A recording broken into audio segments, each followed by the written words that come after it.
Welcome to History Africa. Here we focus on rejuvenating African narrative by excavating pre-literal times and correlating integrated contemporary African history. Before diving into African history, it is important we understand the concept of history and possibly the sources of history, that is to say, how the content in history are gotten. There have been several arguments, especially by people who are used to using only written source of history, of whether Africa ever had a history before the coming of the Europeans, to either debunk or justify this foremost exponent school of thought. It is important we understand the meaning of history and the methods used in extracting history. Now, the big question is, what is history?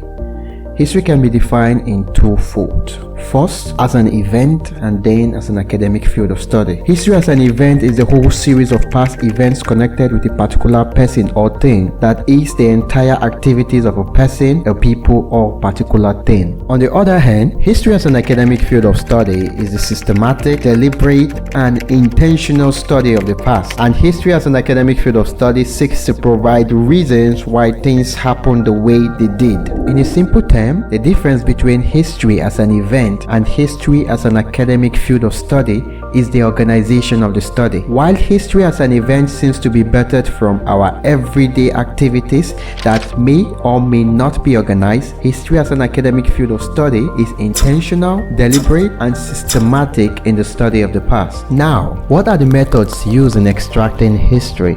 There are three basic methods used in extracting history. First, we have oral method, also known as oral tradition, written documents, and archaeology. Oral tradition is the knowledge of a person or people transmitted orally from generation to generation. This is the method whereby information about a person or people or a thing is gotten by speaking to people who have knowledge about it. This method has been disputed and written off to be unreliable by some historians. The reality is that in pre-literal times and thereafter, communities in Africa had a number of ways of preserving history. For example, many families in Africa were said to have an individual specialized in telling family genealogies. This method was also used in the king's palace, especially in Oyo Yoruba kingdoms. Individuals were selected to preserve royalty history, and it was mostly assigned to particular families. In my personal opinion, this method should not be underrated because it had its own significance in telling history. Nevertheless, since oral traditions rely entirely on people's memory, this can be faulty. Oral tradition is subject to alteration, especially if the reception is not two-sided. The storyteller may take away what is not pleasant and add the palatable, and also it could be deliberately amended to suit a particular purpose. The second method or sources of history is through written document. This is when information or events recorded by a writer goes a long way in revealing history. For example, majority of the information that is known about Ghana Empire was given to us by Al-Bakri, an Arab scholar. One fact about written history is that some documentation written were gotten from oral tradition. The last method used in extracting history that we will be talking about in this video is through archaeology. Archaeology is defined as the science or study of history from the remains of early human cultures discovered mainly by either accidental or deliberate excavation. This method is used by archaeologists to tell the history of a particular place through radiocarbon dating. Archaeologists uses things like artifacts, skulls, ancient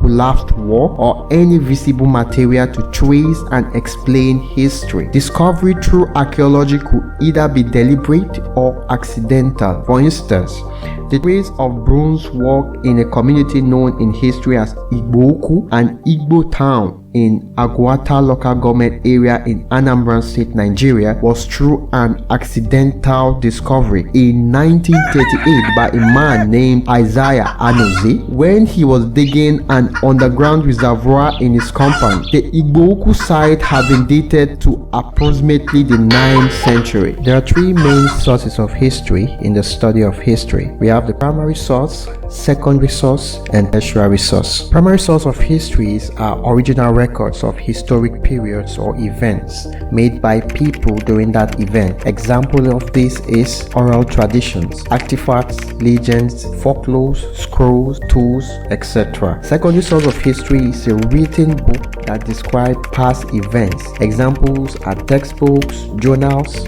artifacts, government publications, biographies, and autobiographies. Tertiary source of history are very recent materials used for history. Examples are student projects, bulletins, and memorandum. There are several ways to assess sources of history. That is how we get information about an aspect of history that most interests us. One of those ways is through excursion to historical sites, through organization or visiting exhibition, by reading at the library, by attending cultural festivals where cultures and traditions are displayed, or through visiting historical museums. Now, it is important to know that there is differences between history and storytelling. On many occasions, some persons mistake history with storytelling. It is true that storytelling may be used to explain history. It nevertheless negotiates them as the same. The major difference between history and storytelling is that history is always factual and true, while storytelling can be factual or fictional, and it is not obligated to be true. It can be carved from a person's imagination. Storytelling may be carved out from imagination, but history must be true and factual. Now to the most important aspect of this video. Why is it important to study African history? Many African nations have neglected their history and have rather promoted the culture of their colonial masters.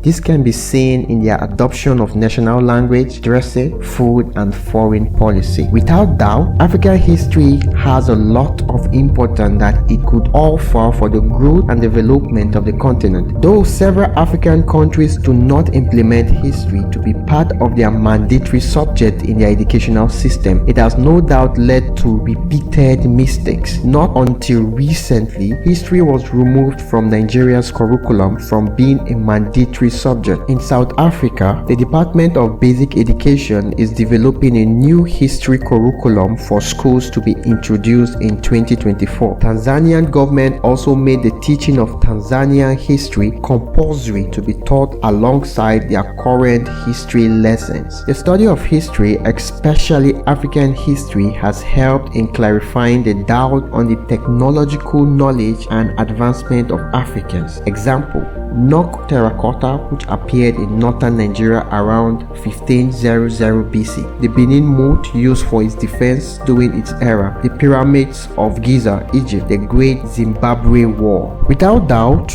the study of African history helps us to understand the present social, political, religious, and economic conditions of the people. For instance, except you understand the First and Second Congo War, you won't understand why her economy is bleeding. The study of African history also helps to understand the present-day problem and challenges of Africa. Just like Walter Rodney clearly stated in his work, How Europe Underdeveloped Africa, the activities of colonial state was and is a major determinant of current Africa. The study of African history helps predict the future. As it is said, history is a circle. It goes round and round until we learn from our mistakes. There is nothing new under the sun. The current dominance of China in African markets should already be a message that doesn't need an interpreter. African history teaches moral principle. It is quite obvious that the decadence in morality in Africa is from the depth of ignorance of our history. Africans are known for decency from origin. The study of African history is also very important because it helps us avoid the mistakes of the past. The knowledge on African history develops the right attitude in individuals, and it also helps to promote nationalism and patriotism. The study of African history guides future planning. One reason Ethiopia was not colonized was because she was able to defeat the Italians at the War of Adowa in 1896. Ethiopia, under the leadership of an emperor, Menelik, was better prepared because it planned and prepared for the moment using the same arms which the Italians had supplied to Ethiopia. There are several terminologies you may hear us use in our subsequent videos or other history texts. Some of these terminologies include artifacts. These are objects from the past that were man-made. Decade is a period of 10 years. Century is a period of 100 years. Ancient, relating to the time before the Middle Age. Middle Age, the time between c. 500 and 1500. Millennium, a period of 1,000 years. Archive, a collection of historic documents and records. Historiography, the methods and principles used in the study of history. Prehistoric, something or a phenomenon that belongs to or existed before recorded times. BC, before Christ. AD, after death. CE, current era. BCE, before current era. Archaeologist, a person who studies prehistory and history through things left by ancient cultures. Anthropologist, a person who studies humankind and society. Historian, a person who studies history systematically. In the study of history, there are common reoccurrences. For instance, in the study of history, expect slight changes in dates and explanation of occurrences. A thorough explanation about an event may be gotten in fragments, and in most cases, this fragmented information or data doesn't really make sense until when fixed together. In some cases, there tend to be disparity between the narration of events. This is because the narrators have different perspective or have a different point of view of the event. This is a common reoccurrence in history. Thank you for being part of today's study. Do well to subscribe to our channel, hit the notification bell for more updates from us, and hit the like button if you liked the video.